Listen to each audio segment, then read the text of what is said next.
Hello people, this is Sakshi and welcome again to the channel Pianist Teacher. For those who are new here, I am a first year BSc Nursing student at GMC Bhopal.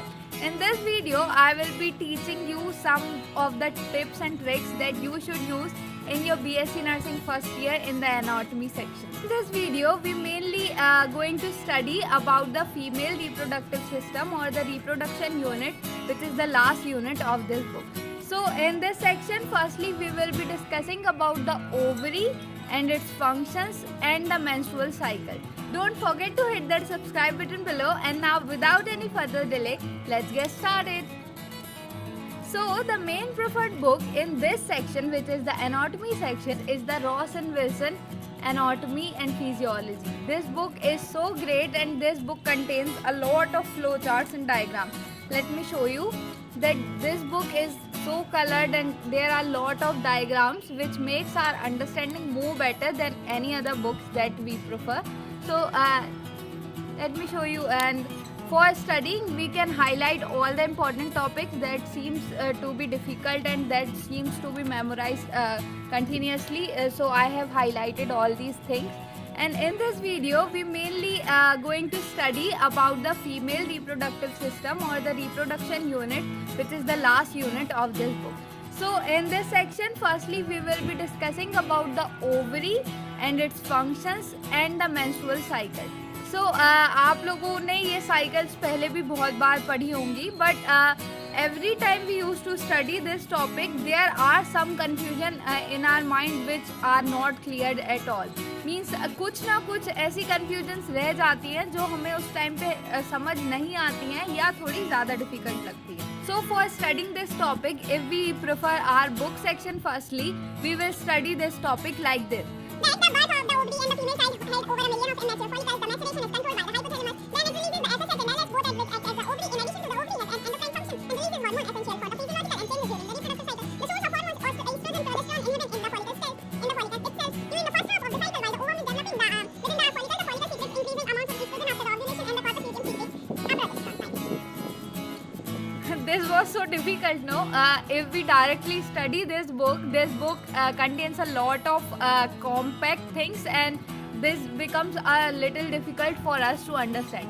So for getting and for knowing anything related to anatomy or physiology section, the first thing that you should do for learning and understanding things better is to get more and more sources and to study all of them in one place, and at least by understanding all of the topics that are given with other resources too. Means firstly I have read this book and this section of that book, and then I found that there are a lot of things that I am missing and I am not able to understand what and at that time I was not able to understand what was really given in this book and how these things that are mentioned in this book are coming from.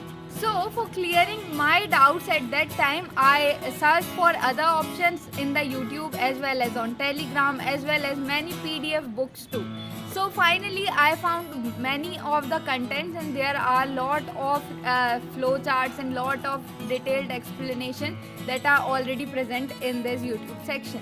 But in this video we will also be discussing about the same process, and I can guarantee you that after this explanation will be a little in Hindi mix too for getting to know and for understanding it very better.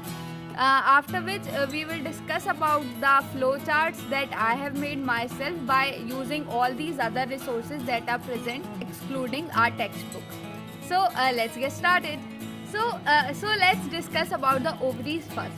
Ovaries are the structures that produce the ova, which is the main primary gamete that will be reproduced or that will form the zygote for the other future progeny. So let's discuss about this. And the ovaries, which are situated in the pelvic cavity by the broad ligament, and then comes the ovarian ligaments. These are connecting to the uterus, and this part of that ovary or in the females are derived from the part of the superior portion of that part, which is known as the gubernaculum. What is gubernaculum we will discuss later in this video too. So these are the ligaments that we will be discussing in the ovary section. Now, we will discuss about the hormonal secretions and hormonal help that will be needed in the ovaries for their development and for the production of these oocytes or the ovaries that we will be using for the fertilization process. So, this cycle or all these menstrual cycle and the development of ovary starts with our brain. The brain have a system known as the limbic system, which is controlled by our moods. So there are lot of times now when a female is stressed out or when the females having a mood swings, their cycles or their menstrual cycles are delayed, which means they're having the mood swings, which are definitely going to affect on the limbic system, which will indirectly affect the menstrual cycle. So our mood contains the menstrual cycle indirectly. So we will be discussing all of these things in this video. But firstly, let me tell you and let me explain you that how these are formed when we are on our mother's womb. Means we will be discussing about the development before the birth of that female child, and this will called as the female fetus. So when we are in our mother's womb, at that time there are most primitive cells which will be growing and dividing and converting them into the germ cells. And these germ cells or the which is known as the primordial germ cells. So all these primordial germ cells starts to grow or starts to appear in the 4th week of that female fetus in the yolk section. So when these primordial germ cells are formed, they will start to proliferate by the process which is known as the mitosis. Remember that the mitosis is the process which is also known as the equational division. So these primordial germ cells starts to proliferate them by doing that process which is known as the mitosis. So after proliferating and continuing mitosis in the primordial germ cells, they are migrated to the gonads. Now we will discuss about how these primordial germ cells are converted into the primary oocyte, which will be converting to the ovaries, which will fertilize to form a new progeny. In the starting section, when the female has not taken birth, these primordial germ cells continue to divide them by the process which is known as mitosis. And at that time, these primordial germ cells will carry the 23 small n of the paternal section as well as the 23 small n of the maternal section, which will make the sum total of 46 chromosomes, which will be diploid but single structured. So if they are single structured, we will count them as capital 1N of the paternal section plus capital 1N of the maternal section, which will make the sum total of capital 2N, as they are single structured. So when these primordial germ cells are continuing by the mitosis and proliferating at that time, these primordial cells will converted into the oogonia. Now the proliferated cells, which are known as oogonia, now have the surrounding or develop the surrounding by the epithelium of ovaries. These are the epithelial cells or the epithelial flat cells that are surrounding that oogonia. These oogonia again start to do the mitosis, and at that time all these cells that are differentiated in that early section, one will develop into more and others will degenerate. At that time, these oogonia have also the same structure, which is 23 chromosomes from paternal side plus 23 from maternal side, making the sum total of 46 chromosomes, which are diploid but single structures, making the sum total of 2 capital N. So this will do again the mitosis and will continue to divide and get enlarged.